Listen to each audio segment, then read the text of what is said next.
Film Junkies Season 4, Episode 2. Ladies and gentlemen, how are you? I've got George on my left, I've got Hannah on my right. Ladies, the first female guest on the podcast. Woohoo! Which I was only introduced to, 5 minutes ago? I'm so nervous all of a sudden. How are you guys? You going? Really good. Yeah, all good. Good how to are have you you? on. Always active, always involved. How are you keeping? Any other stories, any fun stories to start the day off? Or Ooh. how'd you get here? Did you get the bus? Did you get a train? I walked anyway. Car. Getting the Strava in. Yeah, exactly. Getting the steps in, leading up to the old Cork mark. I'm lazy. To be fair, you were outside for the perfect amount of time, because usually when people are on later on in the day, it's like they're outside drinking coffee, getting energy into them, and then when they come in here, the buzz is ridiculous to the point where they get so tired after. But you're at the perfect peak time where it's like just an hour in now, and Jack and Owen have been on, so it's like Exactly. We timed it well. your perfect time. Exactly. Well, ladies, it's great to have you on. Thank you. Very much. I have my list in front of me, but basically the two of you are very actively involved, as everyone on the season is. But one thing, the first thing I want to touch is because you've both done stuff with Bolt. Mm-hmm. I was talking about Dr. I got the name wrong in the last episode. Dr. You know the name of it. Dr. I do. Goldberg. I keep saying Bloomhouse. I keep saying Dr. Bloomhouse. I don't know why. Love it. Not until they sponsor us. Yeah. Yeah, true. Dr. Bloomhouse. Dr. Goldberg's 24-hour play. Yes. That happened recently. Yeah. I asked Jack and Owen how they did, just like, because as a kind of performer, you know that when you're on stage, it's on camera, it's on and off. Mm-hmm. On stage, it's a much longer period. It's more intense. I just want to know how you thought the whole 24-hour went, like, as yourself as an artist, not just that character you're playing, but even just as like to keep going for that long. Did it take a toll, or was it just such an experience? Do you know what? It was just an amazing experience, like all round. Like it was like I was surprised at myself, to be honest. I actually didn't think. I was kind of fearful of like my own stamina. I was like, will I actually be able to do this? Like, will I, stay in a sort of top form? Will I be able to keep the character? Like, how am I going to cope as Georgia? Do you know? Like, I had all these kind of questions going into it, and I was like, I don't know the answer to any of this. I'm just going to have to go throw myself forward and see what happens. Because I've never done anything like this before. But it was just so exhilarating, so liberating. Like, I was actually really, like, and I don't say this often about myself, but I was very, like, proud of myself at the end of it all. Yeah. Because, like, I feel like I did hit the marks. Like, I was very happy with the majority of my performances. Obviously, there was slip-ups here and there. Like, it was such a chaotic show anyway. So there was going to be moments of madness and moments that weren't perfect. But, like, overall, it was so incredible, and I wish I could do it again. Like, if you told me do it again tonight, I'd be like, okay, I will. I just loved it so much, but I can't even put my finger on what I loved so much. Yeah. But there was just so much happening. Because I was saying, because I was up in Dublin, I was talking to Steve about it, and I told him what was happening, and even then he had to take a couple of seconds to think, what? Like a 24 play. He's like, oh, is it a play done a number of times over 24 hours? And I goes, no, the whole thing is a 24-hour show essentially, and. Like you say, like, you don't know even how you felt after it, because there is not many things out there. You'd never see that. No, not at all. So I was just struck by the idea of the time, and the fact that you walk into a different world was and even, crazy to me. Like, trying to explain like the breakdown of it to people who were coming to see it, they were like, so wait, you're on stage all the time? I was like, no. So like, it's like 6 slots over 2 hours. We're all 20 minutes each, and people were like, what? I was like, just come see it.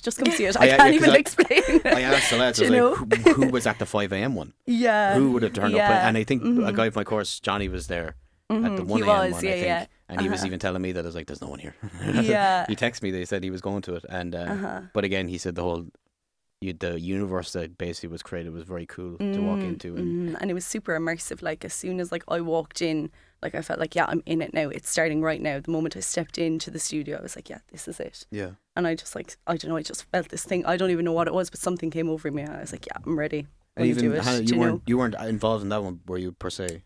But you do both. Did the set. You did the set. You were involved. Yes, I'm thinking 12 Angry Men were involved. Okay, that makes more sense. No, to me. so I should know the name because I had to paint the sign. Yeah. So okay.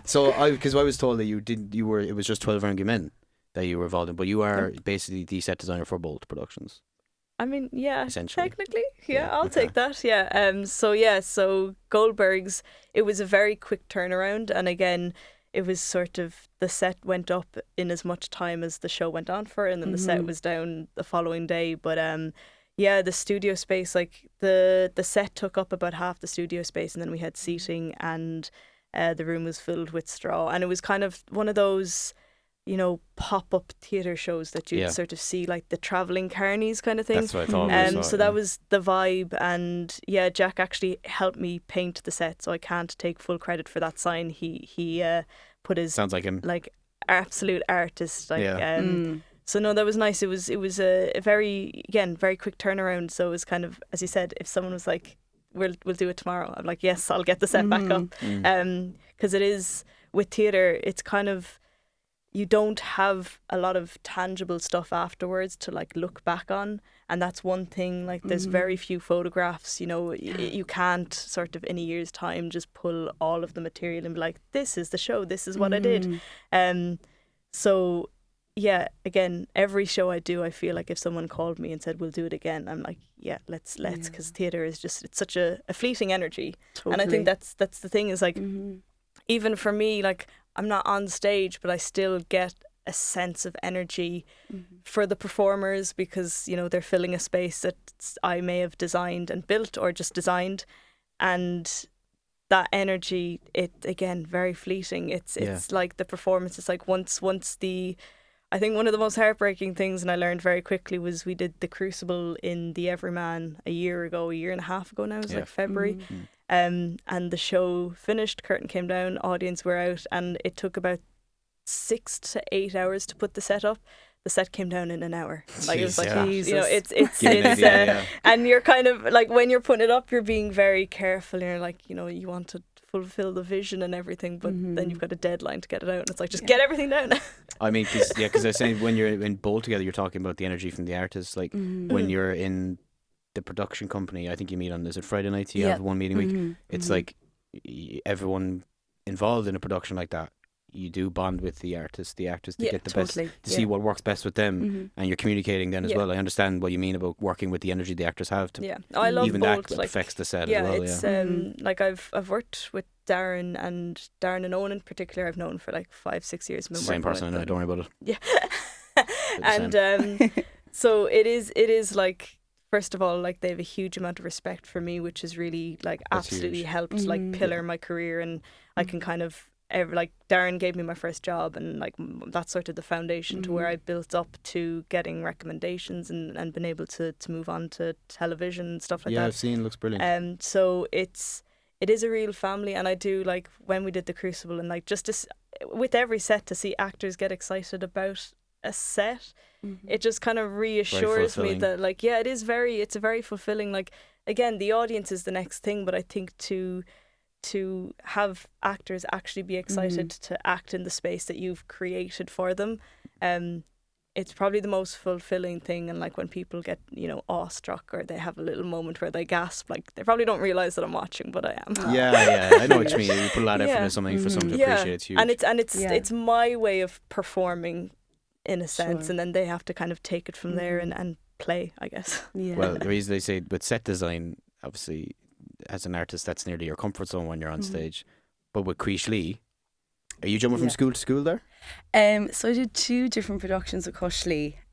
So that was in March. So our first production was touring schools across Cork. Mostly speaking Irish, because it was for Seachtain na Gaeilge, which is the first week in March. So that was a really cool, fun experience. It was just fun, was like the ultimate word I'd use. I was saying, with kids, it's like, you probably had the kids that are so obsessed with what you're doing, but then there could be another kid down the back, like, swinging off a pole. 100%. It's just such a like a conflicted. It's like, you have to perform, and there could be a kid like swinging off your leg, but then there could also be a kid right up the front, like, absolutely amazed by what you're doing. Literally, like, I saw that across the board. Like, there was kids, just like in awe and loving it and really getting into the story with us.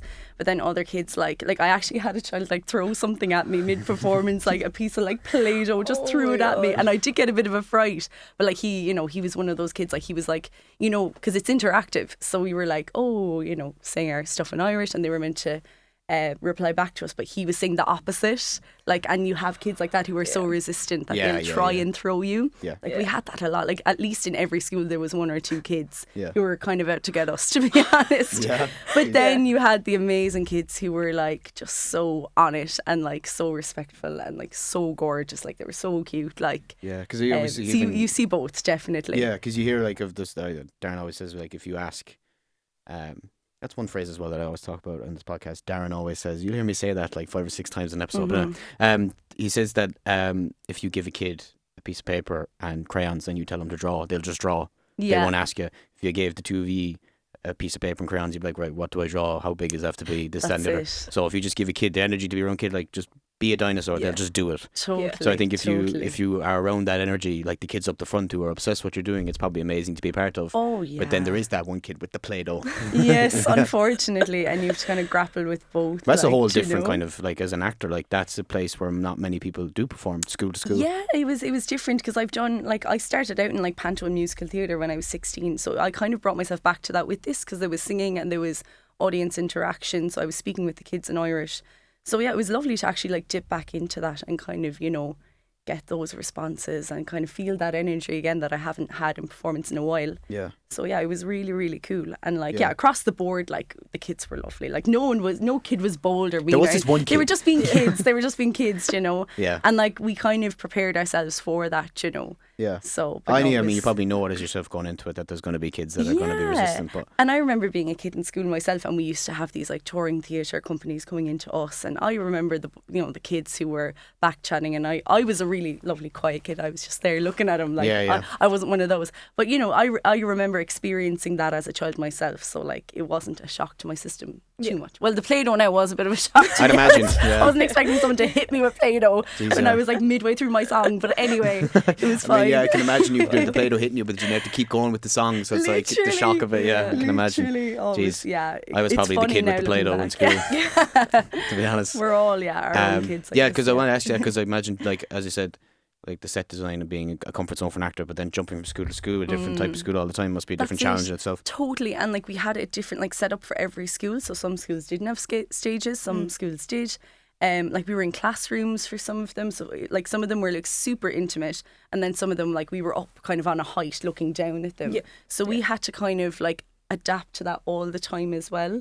So that was really cool. Like, and there was certain sets I preferred, certain sets I was like, oh my gosh, like there's such a distance now that there was like that gap between us and the kids where I was like, okay, they're not really getting what we're saying because there is that distance and we don't have mics. And so yeah, there was a lot of adapting work, but like, you know, I think every show was successful in its own kind of sense, you know. So yeah, it was very enjoyable. Yeah, that's one thing I wanted to ask you, but when we come back to the set design then, as an actor, and when you say, well, you're given a project to do, I know that the director is probably the most important person you communicate with in terms of what they want. But as an actor, when you talk to actors that are also involved, how much of kind of communication do you give on that part? Or is it just, do they give you an energy, or do you approach them and say, look, is there anything that you particularly like about your character? Do you dive into any of that? I try. Is it just the director's? I do like to. I love to hear actor input, especially say for short films, if I've got like more hands-on props that I'll be giving to actors, and if they're like personal props where it's like the character's diary or something, I do like to try get actors. Some actors, they just don't really care, or they're not as interested, and then others will be like, oh yeah, I'll do that. Like, you know, if I want them to write a couple of pages in a diary, and I'll give them the diary and I'll get them to, you know, fill it out, whatever they say. I won't be reading it, I won't look over it, but just so that they can kind of build some sort of connection. And I do like that conversation. And then for theatre work, I guess it tends to be a bit more like health and safety. Like, are you comfortable standing here? Like, you know, say for the Crucible, Sarah Terry had to stand up on a table. Now, she was supported, but I just wanted to make sure that she felt comfortable standing at that height, because by the time we actually got to do it after being shut down for COVID, the killer, she had grown quite tall as well. So like that sort of height difference was heightened. Yeah, geez, you never think of that. Yeah. So it's a bit more health and safety on a theatre side of things. Like, just, are you comfortable with chairs? You know, then when it comes to the set thing, it's funny watching actors. I don't want to look at you, but like, it's not. No, it's not you. We're all looking at you, it's Georgia. Just, it's funny. It's funny. It's funny watching actors go onto a set for the first time, whether it be a location shoot or a built set, and like, obviously I've set dressed it, and there's props and there's bits and pieces, and they always are afraid to touch things, which is really interesting, because I don't know, like it's all, they kind of treat it like a museum, and it's like I might just pick things up. Jeez. So I think there's been a couple of times where I've seen someone look at something, I'm like, yeah, you can pick it up, like if you want to pick it up in the scene, if you want to, and then to have that conversation with both actors and directors, like directors might ask me like, is it okay if they flip this chair, or is it okay if they throw this book or something? And I'm like, yeah, like once nothing's made of glass, usually I'm like, let them go for it. That's a huge. But sometimes, like recently shot a short film in, I think it was January, early February, and there was drawings on the wall, and they had blocked a certain thing, and then I just sort of very quietly went up to the director, Aaron, and whispered in his ear. I was like, if you want him to take the drawings off the wall, he can, because it was, again, there wasn't much blocking before that, and then I was like, he can interact with and sure enough, that's what Sam did, who was playing, I think it's Gogh. So yeah, it's more on the short film television when it comes to props and furniture and just being allowed to touch things. I would say to actors, just touch everything. It's everything. And I know there's going to be an art director or a production designer out there who'll say, don't you dare ask first. There was I think you did a set design for, there was a cool picture I saw of Matt in like a window frame with the light beaming in. And I know a girl in my course as well, Jodie was involved in that as well, I've seen. But the whole setup looked amazing. Again, this was a short film, I think it was. So that same short film, so it was about Van Gogh. So we I'd studied a lot of Van Gogh's drawings and sort of replicated a couple of them and had them up on the wall, and then I didn't have to. When Aaron pitched the film to me and he talked about it was just exploring Van Gogh's time when he painted Starry Night. And I was like, yeah, I'm going to paint you a Starry Night. He didn't ask me to. I was just like, I'm going to do it. Love it. That was kind of nice, because I don't paint, but I find something quite freeing in paint. Now, obviously, I was doing like a reproduction, so I was still looking at the painting constantly. Yeah. But I enjoyed it, and I think it turned out. It must be like, so kind of like, as you say, with theatre, it's much more of a bigger scale of a set, but with shorts, it's like, you might get 2-3 scenes and you can focus in on them. Exactly. And the detail and that stuff. Like that's it. Like I love chips on a window frame kind of thing. Like I love I love pack potatoes there. Yeah, pack potatoes. In Van Gogh's era, he loved his potatoes. But small things like that. I love detail, and I think like a detail can say a lot about a character that they don't have to say about themselves, whether it's like how clean their desk is, how messy their desk is, how many coffee cups are there, how many cups of tea. Tells a story, it can tell. It really can tell a visual story without the character having to sit down and say, I worked really hard last night. Like, you can show that they worked hard with just I know what you mean. A mess. So you're both actively involved, so quite a lot. And in terms of like, because obviously the set design and then there's the acting side of it, with both, you guys are constantly working on things. I said the Stone and Jack as well. It's always there's always something under the wraps. Sure. Anything I need to know about the next couple of months besides 12 Angry Men, or am I not allowed to know? I do like the mystery of it though. Yeah. The way I don't hear about something until it's happening. Isn't it? Somebody go and work on this, work on that. It's like there's silence and then bang, this is happening. It's like I'm looking forward to it. Like the Cork Opera. I saw my first play in the Cork Opera House when I was 14. It was Ballyturk with Stephen Ray and Cillian Murphy. Oh, cool. I still think about it. Wow. I don't know what the play was about, but it was one of those things where I didn't really regard theatre as much or didn't think about it, and then I saw that play, and ever since, like I keep travelling to see other work. You were inspired by the design, is it, or is it just the play itself? Just the play itself, but to have to design a show like 12 Angry Men, and I'm really looking forward to, like, the actual whole design process has been very freeing, and Darren has been very kind of giving a lot of creative control. Like there's obviously set pieces and there's blocking that needs to be considered in the set design, but in terms of the actual design, I won't say too much, but yeah, I'm feeling like a set designer and getting to stretch sort of a lot of creative outlets. So Cork Opera House, was it 7th, 8th and 9th June. Yeah. Plugged in the last one, but we want to make sure I plug it again. Because and as an actor, it's probably a great thing to be involved in as well, a production company. Absolutely. As well as having an agent and stuff like that. So 100%. It's like the stuff coming in as well as you working on things. So it's totally great. And like just every Friday night, it's such a good way to like keep up my practice and like have that space to be around creative people, first of all, like like-minded people, and they're such a talented bunch. Like but even just to like have a space to like play, be experimental, like just bring some ideas to the surface, be that through like improv or upcoming projects, things like that.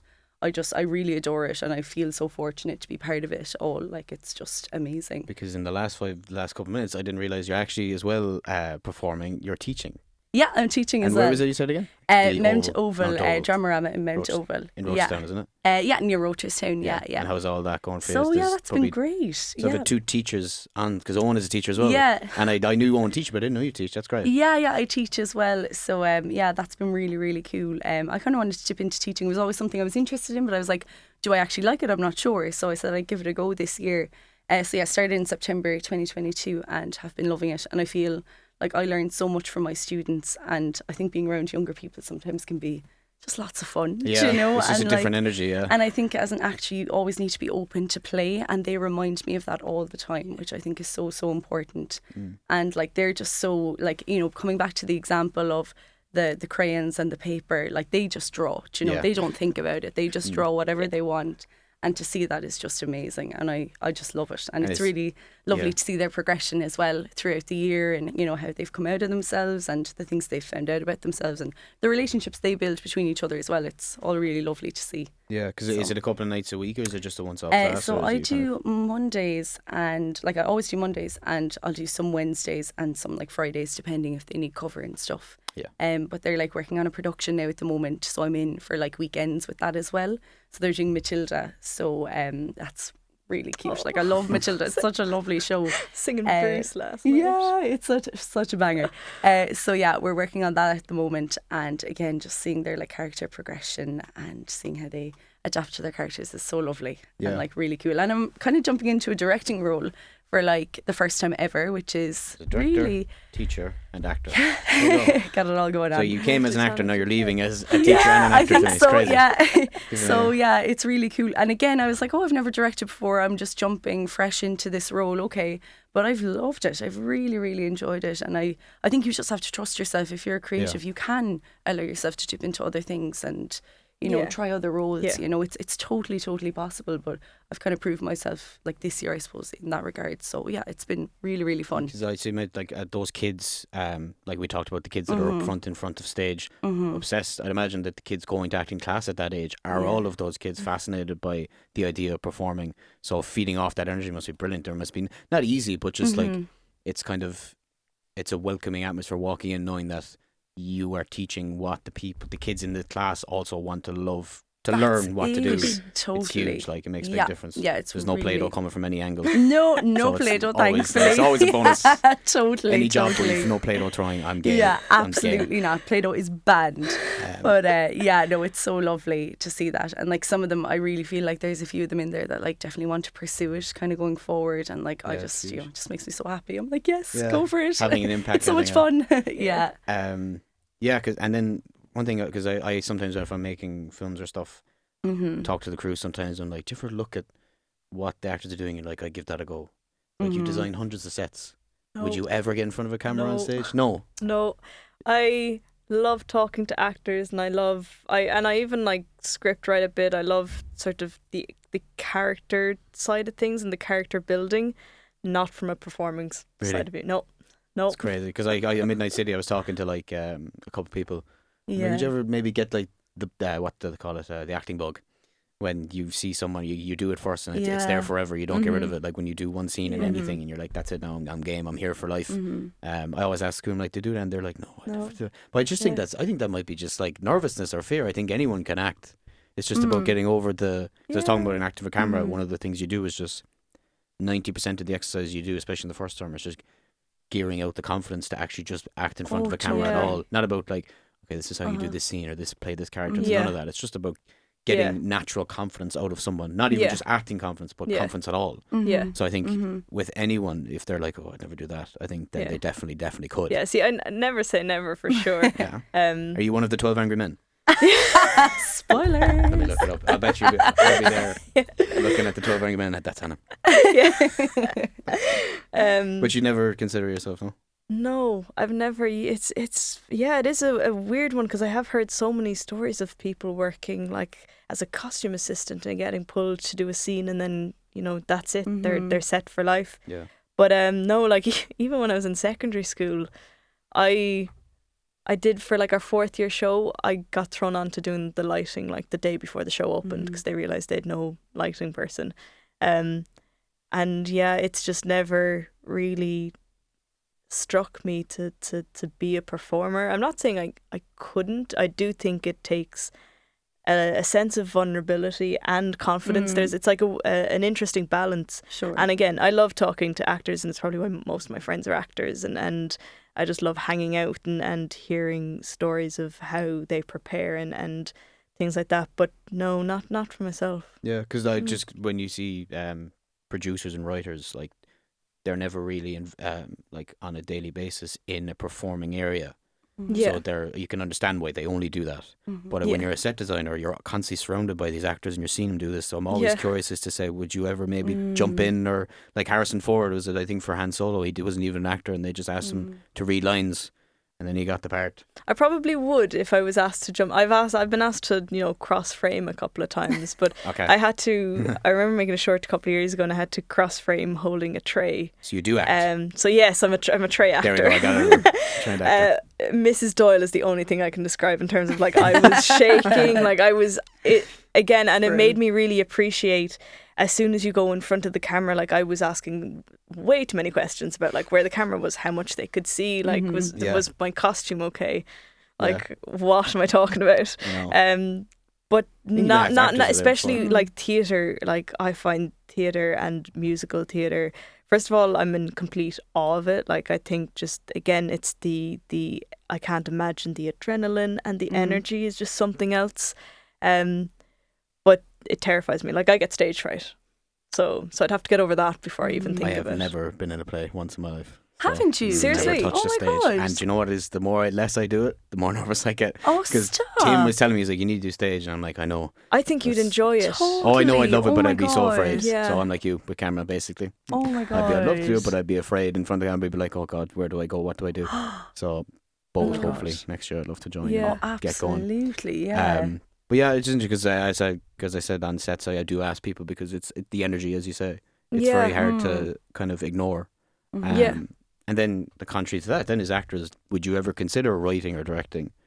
But you are already directing. Yeah, So- kind of. Yeah, low And key. teaching. And running. You're not all running the bits. marathon, though, are you? Half marathon. Half Dave. marathon. Not Are the you? full. Yeah, I'm doing the Yes. half in June. She'll run the half one and look very nice, and I'll be broke at like 35k. I know, being like, why did fair I do play this? to you. Oh I my definitely God. won't see you at the finish line. I'll see You're doing you the set about design 20. for the marathon, no? Oh, aren't you? Yeah. Yeah. No, I'm doing ever. the half.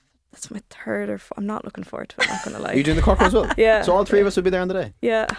Yay. Amazing. Oh my Ideal. God, go team. Class. Yeah, I actually, I remember when I went to St. John's for 2 years, and they had a location manager from Star Wars that was filming down in Kerry, and she came in and she was like, find one hobby outside of film. And that ended up being running. It's not really a hobby, but you know, like find one thing to do Yeah. Release kind of. that just releases sort of, because again, it's with the theatre. You know, when you finish a show, like, it might not hit you for a day or two, but you're like, oh, it's over, and you do have a lot of energy like built up, whether it is performing or sure. even just the design to have, like, For sure. you know, again, I didn't think, like, if you told me 10 years ago you're going to be set designing in Cork, you're going to have, you know, stable enough income, it's going to be constant. I would not have believed you. Well, that's very cool, though. Sure. Yeah. Yeah. No, so I'm very fortunate. Yes, but girl. Cork has got a nice. It's got a nice indie hub. Yeah. Yeah, I think totally. It's very everyone. under-recognised, well, I think. It's very not... Yeah. Yeah. You only know by going around, which is why I started this, because now people get to come on and talk Yeah. about what they Yeah, do. Yeah. it's really cool. But Yeah. I like with Creator Studio, as I said, directing and writing, we Yeah. do this thing now where it's every 2 weeks. Mm-hmm. We come to studio plan and then we shoot on the week after, and it's just Yeah, that that's for so the cool. rest of the year. Yeah. And it's only when I directed something for the first time ever, and just how, like, I've only acted in films before, I've never touched anything else. Okay. Yeah. And you're so used to just the camera goes on and off, that's your time, and then when the camera goes off, you can not rest, but you can focus on yourself. As an actor, you're very to yourself at times on set. Yeah. Mm-hmm. Then learned as a director, doing sound, doing this, doing that. it's just chaos. I was like so stressed for some of them, like especially with sound where there was mics on people's and you're in the corner in like a huddle and you're hoping that one of the actors doesn't move a certain way because the mic will move, and then the take will be so good. Yeah. And at the end of the take, you could just hear like, I'm like, oh my god. So I understand the stress of it. Yeah. So I'm like, I'm also now sitting here thinking I'd never do sound or I'd never do this. I'm the same. So it's I understand what you mean about the acting. You're probably thinking, oh, I'd never do acting because you just. I'd prefer directing if I were to go any other route. Like directing is, and I've dipped my toes. You're right though. Like directing, you have to be on all the time. You can't take a moment. And as you said, it's very, very true that like as an actor, you do focus on yourself and your character. You get to sort of step away, but with directing, you're figuring out like what's the next shot, and you're talking to the camera and you're talking to actors. And that's the thing, you're also talking to the actor who is trying to stay by himself, but you also have to figure out who they are and how they work, to the point where if you go up to them on set, are they going to be like, go away, or not go away, but like, I need time by myself, that kind of thing, you know. True. So it's tricky to navigate, but I'm learning all that with sound and everything, and it's been good. To be fair, I didn't think it would be as proactive as it was. I knew we'd be making stuff like with Bolt, but I didn't think it would be every 2 weeks. And we all have to write our own individual piece. Brilliant. So it's not like we can get given a piece and just direct it. Yeah. We have to write something. Now, if I write something, someone else in my class might direct it. 3 of them might act. One does sound. Then we switch roles every week. Yeah. But you do at some point have to write something. Yeah, and I'm writing something for the 23rd of May. And I might shoot it in here. I'm not too sure. But again, I'm so new to this writing thing. I sit down with a piece of paper and then I'm just I'm staring at the wall. I'm literally not even thinking about writing, but just I just zone out. I'm shocking like it. I'm always interested to hear about actors writing, because it's sort of. Would you ever write anything, Georgia? The script. Do you ever get a notion like sitting like it is, because this is the thing with writing. It's like it doesn't have to be a full script straight away. It can just be a moment or something you saw or thought of that can inspire a whole script. Do you ever get moments like that at all? Because I get absolutely. I'll be honest, I get zilt. My experience with writing has ebbed and flowed so much, because like I loved it in school. I loved English as a subject, creative writing and all that. But like, just trying to find inspiration sometimes can be such a battle, because it can come to you at the most inconvenient times, first of all. For example, for Dr. Goldberg's, like I had to write my own piece and I had to like produce my own piece, which terrified me. I was like, oh my God, I'm not a writer. Like I was just doubting myself from the get-go. But then again, just bringing back to Bolt, like it's such a creative space, and I had an opportunity every Friday to be inspired. So every Friday I was trying to take inspiration from the people around me and just like piece together slowly something. And like I think that's what it is, it's piecing together. It's not sitting down and being like, today's the day, I write it all.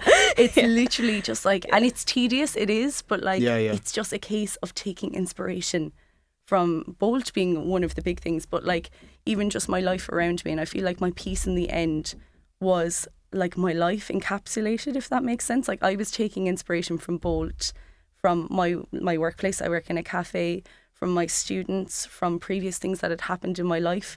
Like I found like in reflection, I had like just taken snippets from my life and like just put it to paper, but over a very slow, tedious few months. So it took a long time, but like I was very proud of it then in the end. And like literally, like I ended up like sleeping with my notebook in my bed, because like I might just wake up in the middle of the night and think, say something. This happened 2 weeks ago at 2:00, and I'm going to note that because I think it might fit into my story somehow.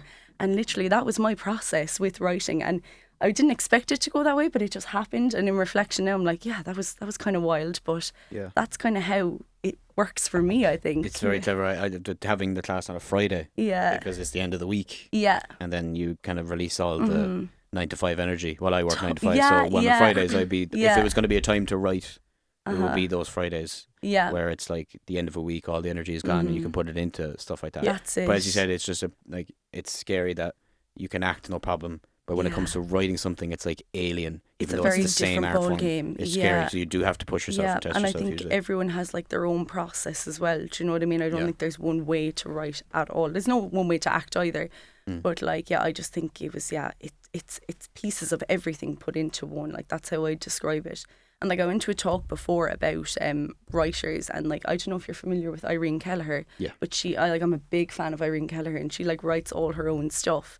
And she was at this talk, and like she just said like it is essential for actors to write. Like, and that's kind of what spurred me on to write. I was like, I need to, because I was like, no, I'm not a writer. But then when I saw this chat with Irene, I was like, actually, no, I kind of have to be. Like, I kind of have to put myself forward now and I have to write. So, like, I literally just bought a pen and a notebook and just started, again, anywhere where I could get inspiration, just note it down and slowly piece it together. And that ended up being my Bolt piece then, you know, in April for Dr. Goldberg. So, you know, it that's kind great. Of, it worked out in the end. But, like, that's not to say, like, it was a tedious, like, silly process nearly, you could say, like, of just, I didn't know where I was going with it and it didn't make sense for ages and then it did make sense and then it didn't make sense again. Like, it was so chaotic, to be honest. Yeah, writing something and then, like, saying it doesn't work now, wouldn't you? Apparently you're supposed to never throw it away, just park it. Yeah, just keep just it. Come back but to it. yeah, totally. I'd be murdered for being in coffee shops and then just looking around and seeing all the main characters on their laptops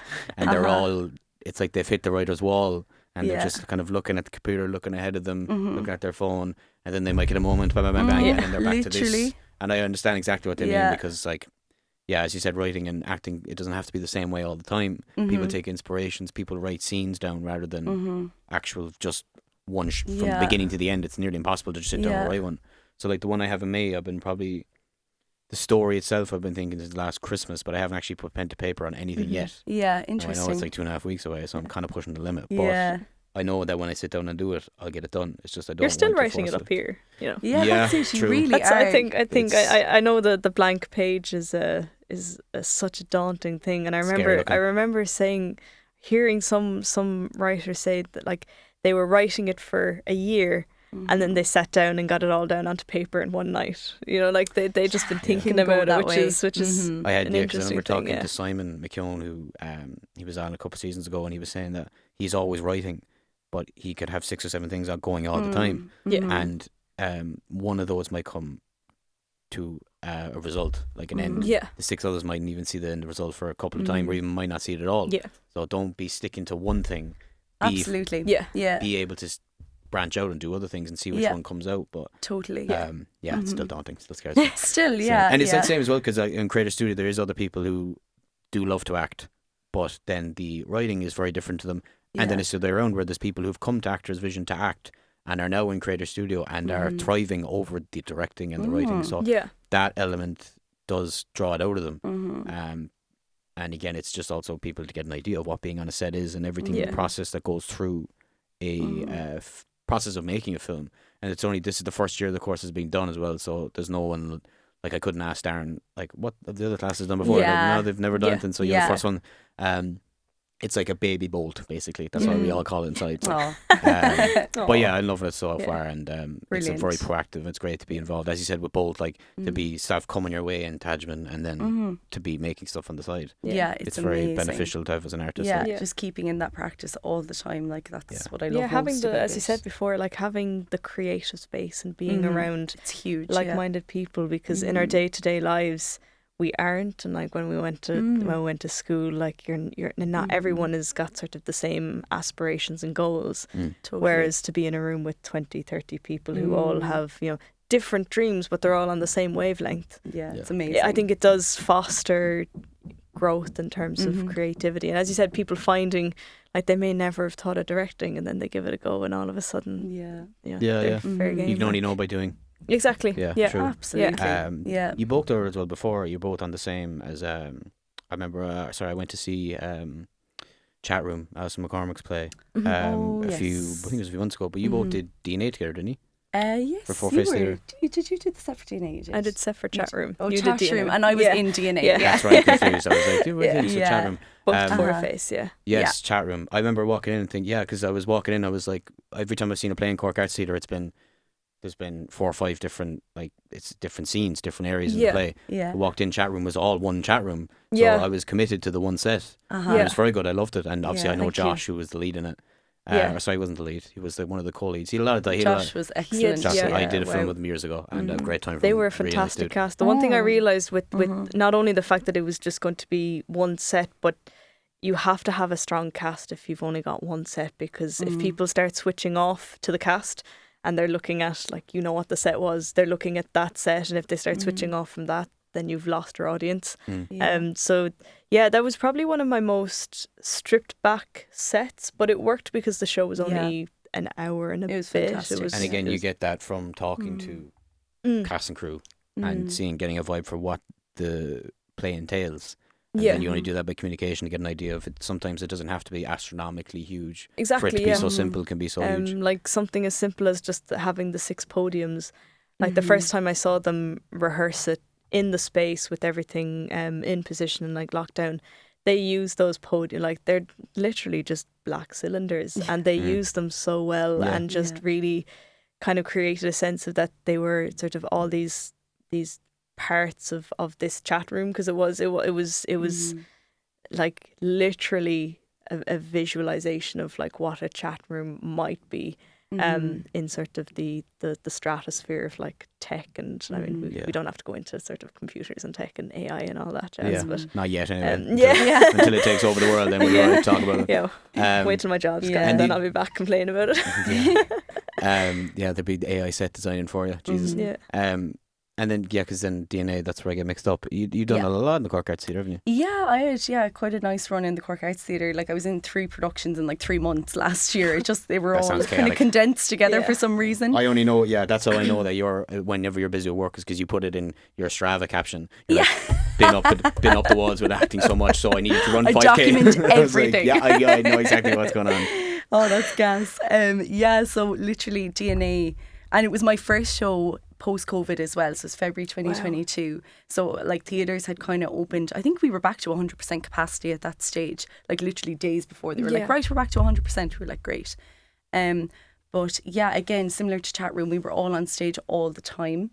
Like for our set, we had chairs at either side of the wings, and we all just had to sit. If we weren't on stage or in the scene, just sit with both feet on the floor planted. Like we all had to be quite uniform as well.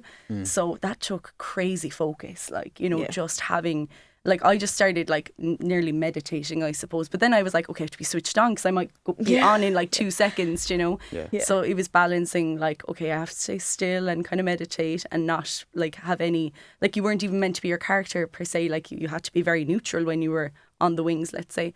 But then like switch on and immediately go into my character and into the scene.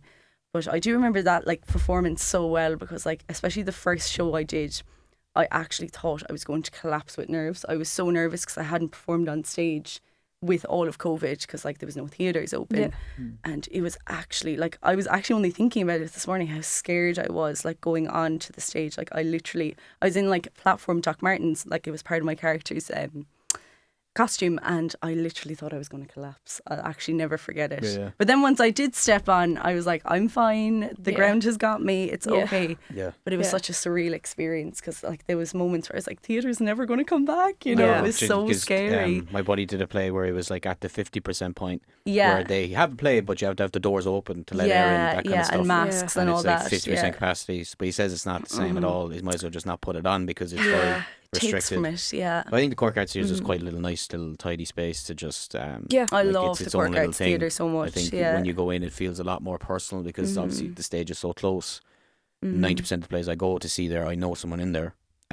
You know, always. I couldn't make Sean McGarry's play. Sean McGarry was in Midsummer Night's Dream recently. I wished him good luck, and he looked like he had an absolute ball. So Sean, if you're watching, you probably are. Well done. I couldn't make it, but you looked like you absolutely smashed it. I couldn't make it either, but as I said, that set itself and the Cork Arts Theatre is so small and personal that I just love going there.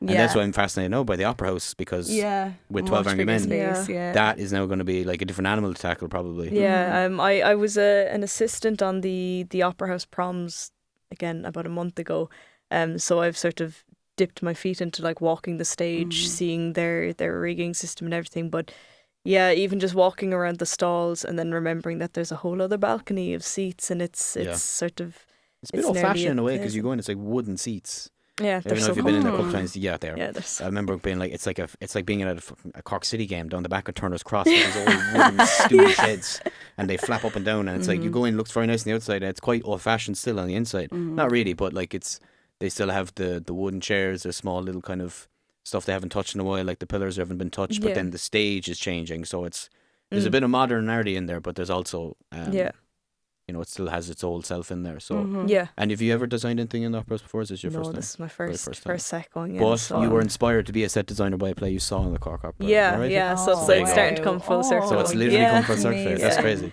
I mean, Cillian Murphy would probably inspire me at any day of the week. Anyway, true. I actually have a contact for him now, which is crazy. Class. Yeah, so Wow. hopefully he'll be free when he's not filming Oppenheimer, which is a huge film. Class. I only got the contact of someone who knows someone, and I can't say it, but it's an email, and Nice. so might do an episode in the studio. Imagine if he came on. Jesus, That'd be I'm class. daydreaming now. Bring us back if he I was going to Oh. say, yeah. decided to come in. Will you do the set design for the episode, please? Yeah. Yeah, absolutely. I'll do something right, act, direct, whatever. Actually, Run. Oppenheimer, is that coming out the same week as Barbie? Yeah, it's the same day. Same day? Yeah, so I'm going to see both. Same. Class. I might Same. go Mahon Point for one, and then I might go IMAX for Oppenheimer, and then go see Barbie in probably stay in Mahon. I feel like I Yeah. want to see both of them. Yeah. I can't wait for both of same. them. Jay's giving me the fingers, brother. We're done. That's it. Finito. Yay. Finito. Wow. I tell you that That flew. Doesn't oh my it? God. all the time. Wow. It was a pleasure. Thanks very much for Oh, having me. thank you so much, God, Dave. Thank you. Yeah, no, it was Thank lovely. you. Hopefully see you in the future, work on different stuff. Absolutely. Can't wait till Midnight City comes out. Woohoo. I know. Luke and Roll Maeve are on on. next. I can't wait to grill them about that. Yes. Luke, where's the Oh film? my God. I know. Yeah, thanks so much, guys. Brilliant. So what I'll do Cheers, is I'll look Dave. at Thank camera you. 1, you go camera 2, and both wave off. Thanks for watching, guys. Thanks See you for soon. watching. Bye.